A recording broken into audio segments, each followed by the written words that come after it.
There's something I've not yet figured out how to fix, and I think it's worth telling you directly. The times that I take the fewest notes, the periods where my captures are thin, or they're sparse, or missing entirely, these are almost always the times that I most need the practice. When the stress is the highest, when decisions feel impossible, or when I'm most trapped in the present moment and most in need of perspective. That is precisely when I find it most difficult to sit down and write. The margin required for good reflection is the first thing that disappears under pressure. Now, I have no clean solution to this, but what I have instead is a different way of thinking about it. Now, this is Camden Busey, and you're watching Squared Away Life. Today, we're picking back up with the chapter walkthrough series that I've been doing on my forthcoming book, The Compounding Mind. Today, we're at chapter 9, and this is the chapter where I admit the system has some weak points. I'm going to name them, and I'm going to give you a way back when life knocks you out of the practice. Now, if you've started a capture or daily review practice before and you've quit, this is the most useful episode in the series for you. But let's start with the gaps themselves. Now, when I return to the thin periods in my notes, I found that the absence often speaks for itself. There might be a week where my captures trail off into just fragments, or they might stop entirely when I'm not writing much or entering much into my journal. That tells me something. It's kind of like a digital black hole. Now, I cannot see what's there, but I can really feel the gravity of it. Something was heavy enough that I could not write about it. And that itself is information. And reading it from the other side, from a place of more distance and maybe some more margin, personal margin, I often understand the weight of that period better than any detailed record might have given me. So here's the first thing that I want you to hear. Gaps and thin notes or journal entries are not really failures of the practice. It's not helpful to think of them that way. They are really, in a sense, kind of the practice of doing something different. So instead of capturing your thoughts, you're, in a sense, it might be more helpful to think about capturing their absence. And sometimes absence says more than words. Now, let's talk about the three most common obstacles that people run into. Each one, I think, has a clear solution. The first obstacle is simply forgetting to review. This is the most common failure point, and it isn't a discipline problem. It's really a memory problem. The solution is to think about it and then to be constructive and to link your review to a habit that you already have. This is just good habit science. You, instead of wanting to try to rely on your motivation or memory, link your daily review with something you're already doing. Now, you might review with your morning coffee. I often do that, or I do it particularly right before I go for my morning run. But you might review before checking your email in the morning. You might review after a period of meditation or exercise when your mind is already calm and receptive. You might even use a phone reminder until the habit becomes automatic. But the principle is to make review inevitable by embedding it in something that you already do. So don't treat it as a standalone practice that you have to remember, but link it to something you're already getting done. Now, the second obstacle is the one most people quit over, and they are gaps in your notes, because you're going to miss days, sometimes weeks. This is normal, but this is also where most people abandon the practice entirely. They see the gap, they feel like failures, and then they quit. Now, the solution is what I call the gentle restart protocol. There are 5 steps. First, don't try to catch up on missed days. You cannot recreate authentic captures from memory, and the attempt only creates friction that makes restarting even harder. Second, you need to start fresh today with a simple note. Anything counts, even when you write, I'm just getting back to this after a gap. That's a legitimate capture and a mention for your journal. Number 3, you got to acknowledge the gap without judgment. Don't be too hard on yourself. Just notice that it's happened. If it's relevant, you can capture why you missed some time, but don't just beat yourself up or spiral into some downward trend of self-criticism.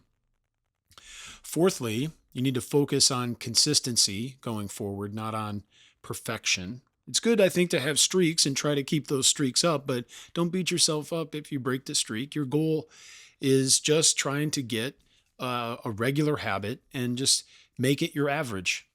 It's not trying to fix everything or to be perfect. Fifth, and finally, you need to celebrate when you hit a good week, especially if you can get 7 consecutive days, just a solid week, because then a week later, you're going to have something to review. And you just keep that up. That's genuine progress worth recognizing. So the gentle restart protocol, we're calling it, that works because it removes the shame and the friction that typically prevent people from resuming beneficial practices. Gaps don't erase the value of what you've already captured. They're just gaps. It's nice to have more, but if you don't, you still have something. So the third obstacle is when review, your daily review, starts to feel burdensome. You don't like it, and it takes too long. Now, when that happens, I think you're probably doing too much. The solution there is what I'm starting to call the minimum viable review. You know, some people talk about a minimum viable product. Well, here we have a minimum viable review. 3 steps, 5 minutes. Scan your weekly notes quickly. You don't need to read every single word, but look for commitments or patterns that jump out at you, memories that are important, events, feelings that you had at the time. Just note some of these insights. Just pick one. Note one insight. Just note one thing that seems relevant or useful from what you've scanned in that review. And then set an intention, a single action or a focus for today based on what you noticed. That's it. 3 steps, 5 minutes, some genuine value. So this stripped down version maintains the practice during difficult periods without creating the all or nothing thinking that often kills habits. Some review is infinitely better than no review, and a quick scan still provides most of the benefit of longer reflection. And then when you have more time and energy, you can expand back to the full practice. When you don't, you'll still have a sustainable minimum that keeps the habit alive. And the cool thing is, with the daily review, if you're reviewing your notes for a week ago, a month ago, and then every year ago, you're going to come back to that note eventually. Maybe in a month, maybe next year, but it'll come back around and you won't lose it. Now, those are just some of the everyday obstacles, but there's also a different kind of disruption that deserves its own attention. Major life events will disrupt your routine. This is normal. Of course, this is inevitable. You're going to have illness. You're going to have travel. You might have career changes or family crises, major transitions in your life. Well, during these times, your capture practice will likely falter or might even stop entirely. So the question isn't whether disruption is going to happen. It's really how you'll work with it when it does. But there are 5 things I do during a season like that. First, I lower the bar. Even when one sentence counts, I need to try to do that. When you're in the middle of chaos, get something down. I sometimes might say, today was overwhelming. This day stunk. It's kind of wild when you come back a week later or a month later or even a year later and you say, wow, that was rough. This day stunk. That's still a legitimate capture. You might write something like, still sick, can't think clearly. That still documents kind of an important reality. It's something you were going through. Or you might write, everything changed today. That makes and marks a turning point, right? These sparse notes are not the most detailed or thorough, but that sometimes they often become the most valuable entries in your entire system because they anchor significant periods that might otherwise blur into some forgotten difficulty. So that's first. Second, I capture the disruption itself. You need to document what's actually happening rather than pretending that you're normal or that nothing's going on. So if you're going through a tough time or a crisis, write about it. Write about the change. Write about the overwhelm itself. Your future self will want to understand that period, and sanitized or absent notes are not going to help you. They're going to serve no one.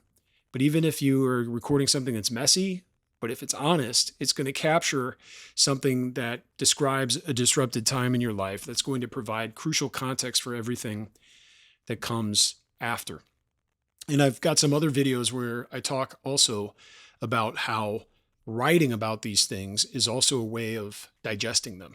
When you assign words to your experience and to your feelings, it's almost like it's analogous to the digestive process, to metabolism, where you eat things and then your body breaks them down and derives nutrition from it. I think the process of assigning words through thought, but specifically through speech and writing, not just thinking and sensing it, but speech and writing, that helps you break down your experience and derive ultimately some nutrition. Break it down and derive some benefit. All right, thirdly, you need to trust the process. Your future self will value these notes especially. Trust me, your future self will. I do. I'm reaping the rewards of having done this for 5+ years, and it's a wonderful thing. And you're just going to need to trust me that if you start taking notes regularly and reviewing them regularly, it's going to have a big difference on your life. The brief note, even during a hospital stay, that's significant. The scattered thoughts that you might slap together or dictate during a cross-country move, or even the single sentence from the week that you changed careers. These mark the terrain of your actual lived experience, not some idealized version of consistent practice, not some flowery or mellifluous essay, just the core, captured feeling of your experience at the time. And then fourth, I return gently. I don't punish myself if I miss. If there are gaps there, whenever I restabilize and I get back at it, that's fine. I use the gentle restart protocol. I acknowledge what happened. I capture one simple note today, and then I focus on consistency moving forward. I try to make taking my notes and doing my review just the average. And if that's my average, if that's my baseline, then I'm doing well. Fifth, I remember that the practice is antifragile. It grows stronger from disruption when you return to it. Each gap that you bridge, each gentle restart that you complete, each period of chaos that you document and then emerge out of, these all prove the system's resilience and they deepen your trust in it. It's the kind of thing where the system and yourself grows stronger the more you test it. It isn't just robust in the sense that it endures difficulty, but it can actually, and you can actually grow stronger on the other side of difficulty in testing. So disruption doesn't break the practice, but refusing to return does.